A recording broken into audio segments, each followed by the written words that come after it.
Lesson 58 is explicit and implicit functions, which really technically is kind of a review, but kind of reviewing the vocabulary there.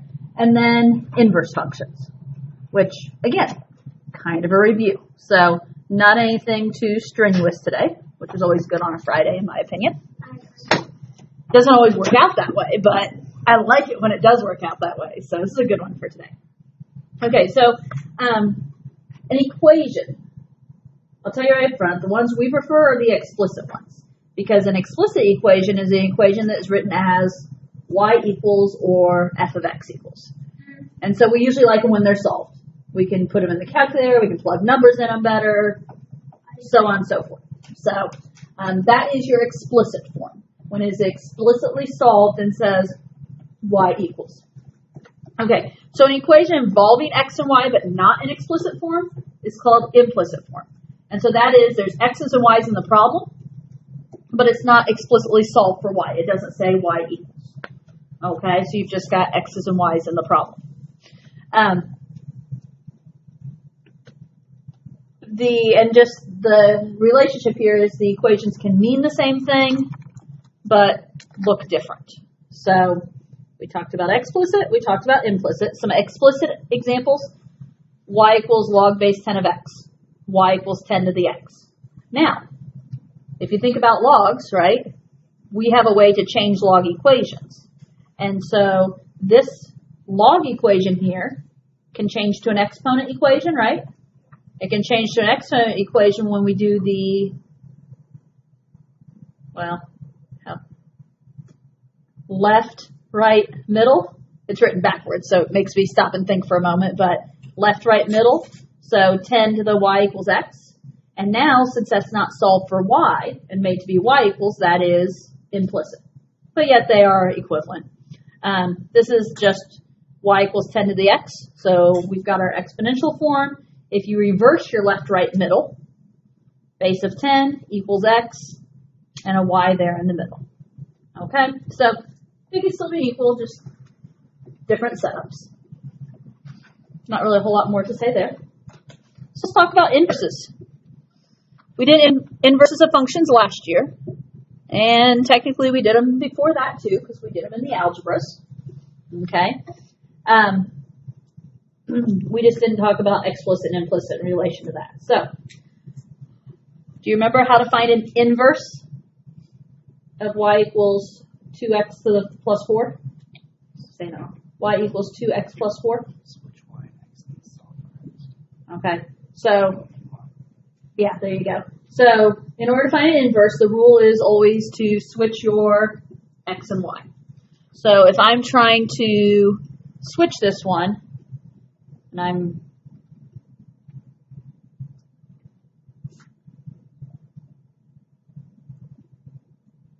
okay, and I guess their point is the implicit form, is if you take the x and y and you go ahead and switch them. So, okay. Sorry, my setup confused me for a moment. So if we take the x and y and we switch them, we've got that right there. So now it becomes x equals instead of y equals, and becomes 2y plus 4. Explicit form would be taking that and solving it for y. So just showing the connection there. What happens if we solve this for y? X minus 4. Okay. So if I take the 2y, or I subtract 4 over, it's x minus 4. And then if I divide that by 2, Jack said x minus 4 divided by 2, which you could write it as that, or you could divide each piece by 2 and write 1/2 x minus 2. Okay? And that, it just depends on the situation. Is it something where it's better to have that fraction of x minus 4 over 2, or is it something that's better to have it more in the slope-intercept type form? So again, implicit form is x equals 2y plus 4. Explicit form is solved for y equals. Okay, so again, not to use a whole lot in calculus, but remember, inverses, switch x and y. Do you remember talking about one-to-one functions? We talked about them. I'm trying to remember, is it Algebra 2 or Pre-Calc?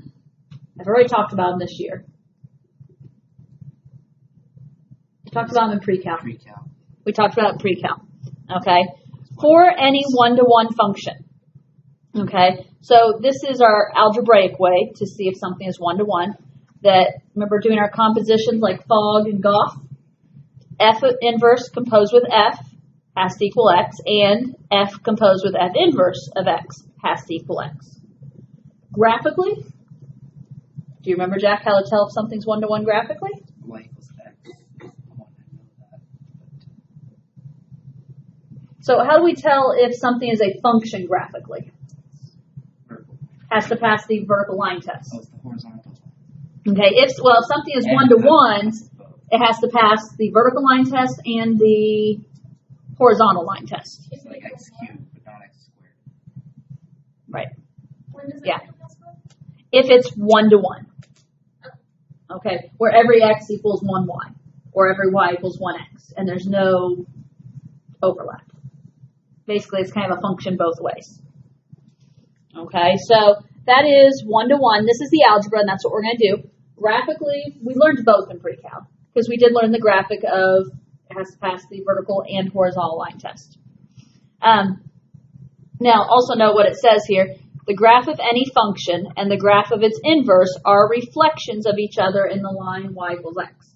So when you do find inverses, for instance, the log function and the exponential function, okay, those reflect across that line y equals x. So if you think about that line y equals x, and one is up here and the other is down here, okay, those are inverse functions for that reason.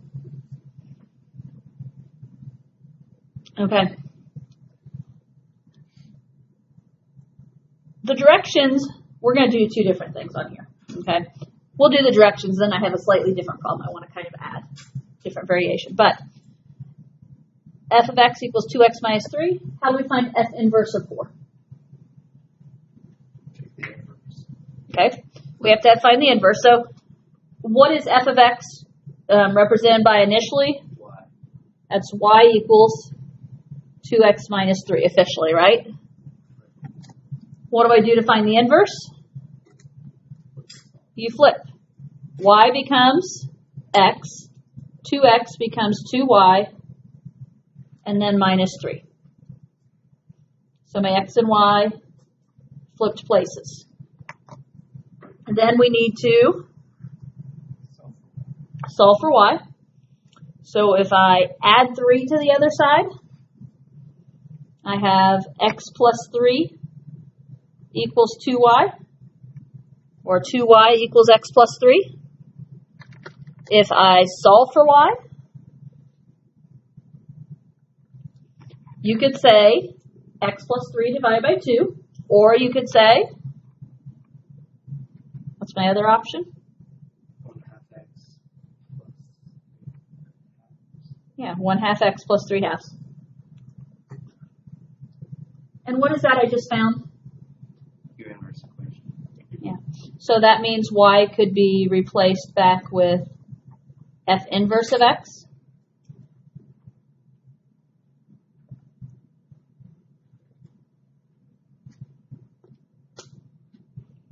What did they want me to find? Yeah. F inverse of 4. So half times 4 plus 3/2.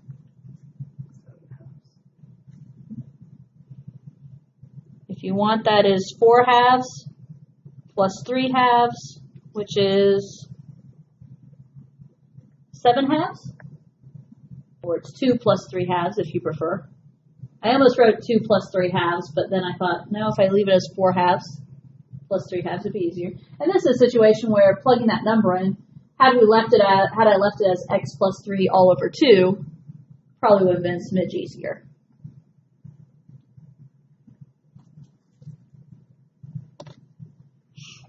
Okay. I want to kind of sidebar here. I want us to prove that that function x we were given and its inverse are one-to-one. So using our f of x, which f of x is the given 2x minus 3, I want us to prove that that and its inverse are 1 to 1. So we know f of x. What else do we need to know to prove that they are 1 to 1? Yeah. How do we know if something's 1 to 1? If f inverse composed with f and f composed with f inverse both equal x. So to get started, we have to know f and we have to know